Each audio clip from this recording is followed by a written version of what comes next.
Hi, I'm Kent. In this video, I'm going to make a new maker's mark for the new year. So if you watched my last video, you know that I was planning on rearranging my space, and I managed to do that. It took a little bit longer than expected. Of course, always these things do.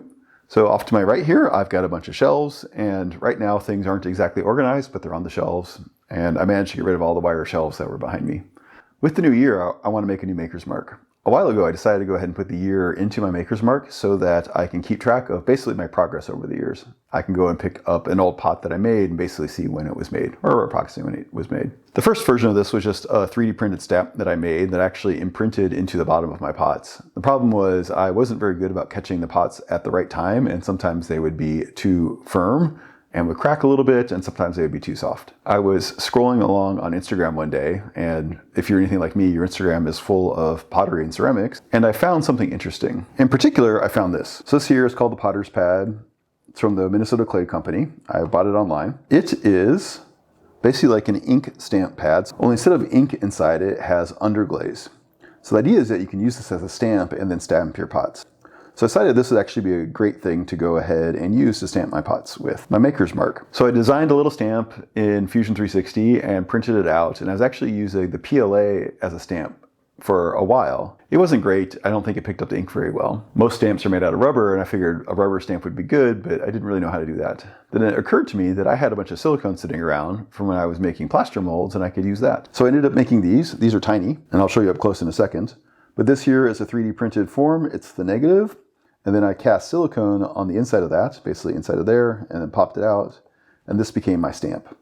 I would take this, dab it into the underglaze pad, and then pick up a pot and stamp it. And this is what it looks like finished. So let me show you these things up close. So here is the mold for the stamp, and then here is the stamp itself. And here's an example of what it looks like on a finished pot. Now being 2024, I decided I needed to go ahead and update my stamp. So I went into the model and changed it up, and I wanted to make a few different changes. In particular, I wanted to make the text a little bit smaller. I think what I have is okay, but I think it'd be nice to be a little bit more delicate. Before, I was constrained by the resolution of my printer, and I've since gotten a new printer, which I haven't talked a lot about on this channel, but it can actually print much better than my old one. So I went and I printed out all these. So I played around with some of the settings and tweaked them along the way. And these are the same as the white one, just like this, only it has the updated year. And then here's the positive. Basically, this is the type of thing I used before as a stamp directly into the clay or in the underglaze. I can show you these up close. So you ignore the different color filament, but I was just testing it out. It's a big black hole you probably can't see in there. And then here is the stamp. And of course it is mirrored, so when it actually gets stamped, it looks the right way around. So I'm going to mix up a batch of silicone and go ahead and pour these. And I worried that it might not pick up the detail, so I'm actually going to cast silicone around this as well, and I'm going to use that silicone as a mold to make another version. I think maybe that process will get me a little bit more detail. We'll see. So here's the silicone I have. I got it off of Amazon. It's been sitting around for a while, so hopefully it's good. This is a 1-to-1 ratio, I believe. So I'm going to go ahead and get out part A and part B, and we will mix it up. I also now have a vacuum chamber, so I'm going to go ahead and degas it. This silicone will set actually relatively slowly, and it's supposed to self-degas, but I figured I have it, might as well use it. This was part of my experiments in trying to get bubble-free plaster, which didn't work out. However, I think it should work just fine for the silicone. So let me reset, and we'll go ahead and do that. Okay, I went and found everything. That was a little bit more challenging than expected with everything in a new spot and not in its permanent home for sure. Anyways, I went ahead and found a bunch of disposable cups and measured out equal parts of A and B. I have a container to mix it in. I think it's good practice in general to pour both of the materials into a new container. That way you don't wind up with residuals. I've got the vacuum chamber hanging off to the side here. And I have an extra cup to catch things if we wind up spilling there. I went ahead and took this piece and glued it down so it won't float, so I can fill this up with silicone. And I've got my 3D printed pieces standing by. This is way more silicone than I'm going to need. However, it's harder to mix up small batches and have it mix well. So I'm going to go ahead and mix up a fair bit. That way I can make sure that's mixed. So we'll take both of these and pour them in. Take a stir stick and I get everything out.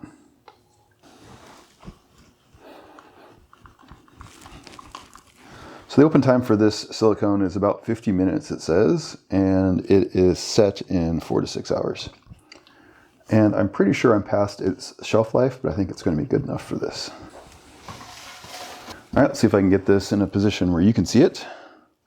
So we'll take the silicone and put it in the vacuum chamber. Take the lid and put it on. And it'll get loud for a second, and we'll pull a vacuum. All right, there we go. The bubbles have basically stopped. So I'm gonna go ahead and let the vacuum out slowly.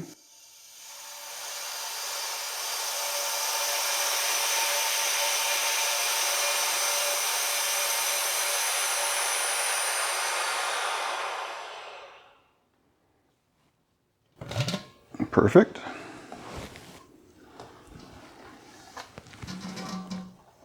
Didn't foam over the top, so that's great. So I'll grab another container here and use that to pour these into, because I think I'm going to want to go ahead and degas it as well once I pour it all in.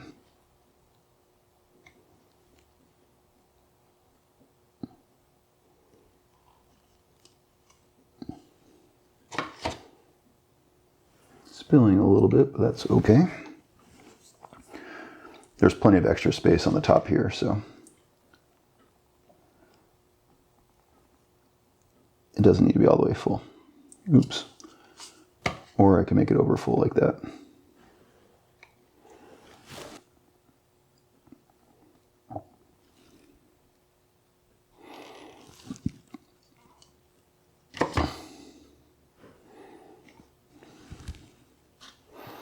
All right, that's good. And then the last one is this one here, where I'm going to use much more of the silicone.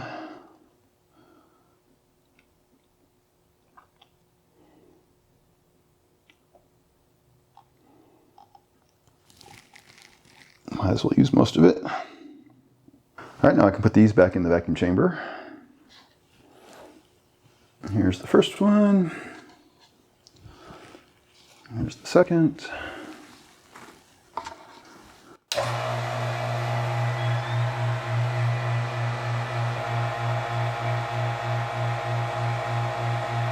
All right, this is still bubbling away, and it's been going for quite a while. I'm wondering if there is air and or moisture in the PLA. The 3D print itself could have some air pockets in it. Actually, likely does have some air pockets in it. So I'm wondering that I'm sucking silicone actually into the 3D print, or the PLA has absorbed some water and maybe it's boiling water off from that. Either way, I think I'm just going to let it sit for a while. I didn't put this under vacuum last time and it turned out just fine. So maybe vacuuming it this time is a mistake. We'll see. Either way, I'm going to go ahead and let this sit under vacuum while it cures, and then we'll come back to it at that point. And we'll see if I can get the silicone out of the PLA pieces or if it actually sucked into the PLA. It's the next morning and the silicone has cured. You can't see the gauge, but it looks like it held its vacuum. So let me go ahead and release the vacuum.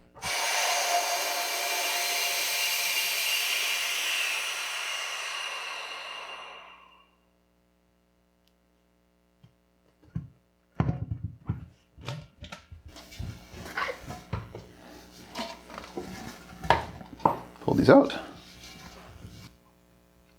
And here we are. They came out. Looks like we got some bubbles that have been entombed, but they're nice and solid. So now the next trick is to see if I can pull them out. Oh, yep, came out. Oh, this one is very floppy. I think maybe the letters are too tall, so let me show you up close. Not sure how well you can see that, but it's there, but it's pretty floppy, and I caught a bubble. And the final one. These all came out of the molds all right. So there they all are. So I had extended the height of the letters because occasionally I was getting ink stuck there, but now they're really floppy, especially with them being... All right, and this one here.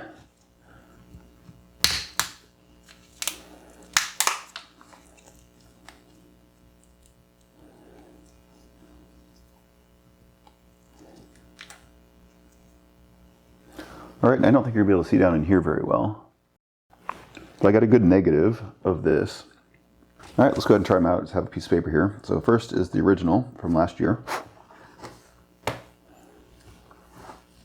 Just stab it on a bit, pick up some ink. So there's the original mark. And that's all right. So let's see if we can do these in order. And this one's very floppy.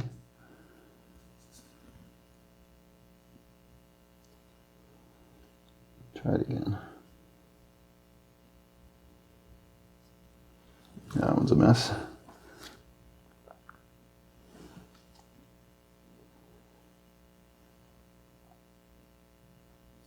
Oh, this one looks good.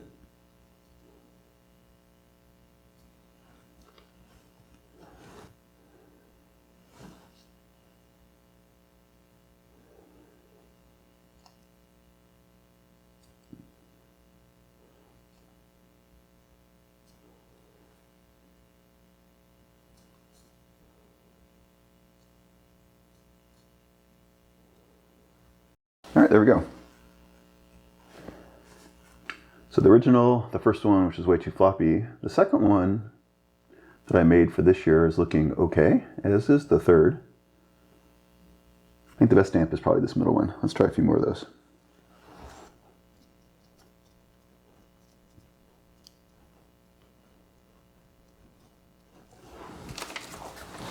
All right, there we go. There's a bunch more.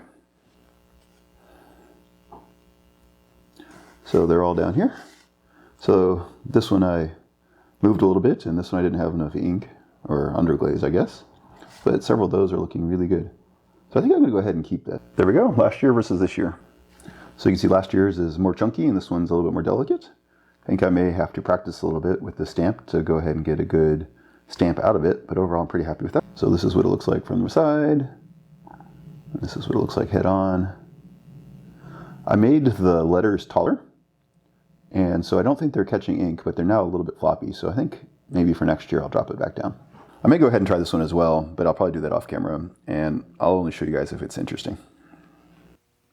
I went ahead and put silicone in that other piece, and it turned out interesting, but not interesting the way I was anticipating. So I had the piece, and then I took a lot of mold release and then sprayed down inside the mold. This is designed so the silicone doesn't stick to itself. Unfortunately, I don't think I had enough in there, or I didn't get in all the nooks and crannies. So I was able to get it to release on the top. So you can see it separating. However, it is stuck down inside. I spent a little while and tried to dig it out, and I didn't have any luck. Maybe I could try and cut it out. Let's try and do that. I guess there's nothing to lose, since otherwise it's just wedged in there. Oh, I think maybe I got it. I've got it folded open, and the letters are definitely bonded to the bottom of the silicone. So that was a fail. I probably shouldn't have used silicone as the negative of the PLA. I probably should use something else. Or put a whole lot more mold release. The problem was I was already starting to see some of it build up, so I thought it might impact the shape. Either way, I got one stamp out of it, and that's all I really need. Eventually I may try and make another one, but I think I probably have the wrong silicone. This stuff is pretty bendy and flexible, and I probably need one that's a little bit stiffer. That'd probably work better as a stamp.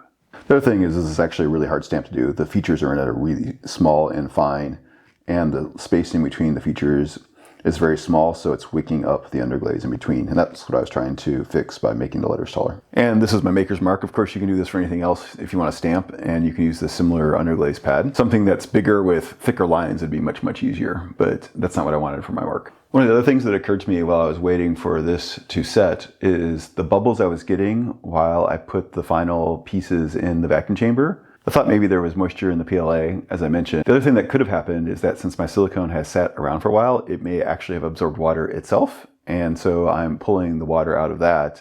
And it could be that the PLA is acting as neutralization sites for the water to basically turn into a gas and come off. The right thing to do is actually put this into a pressure chamber. So instead of applying a vacuum, you want to add extra pressure. While I have an air compressor, I don't actually have a pressure pot.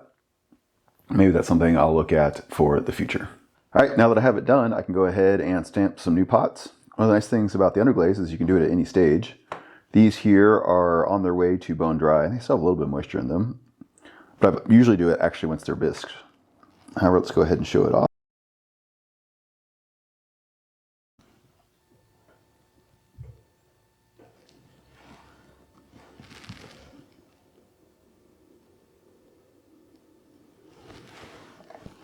There we go, 2 pots with the stamp. And with that, I can make a whole bunch more pots now. If you have any questions or comments, let me know. Thanks.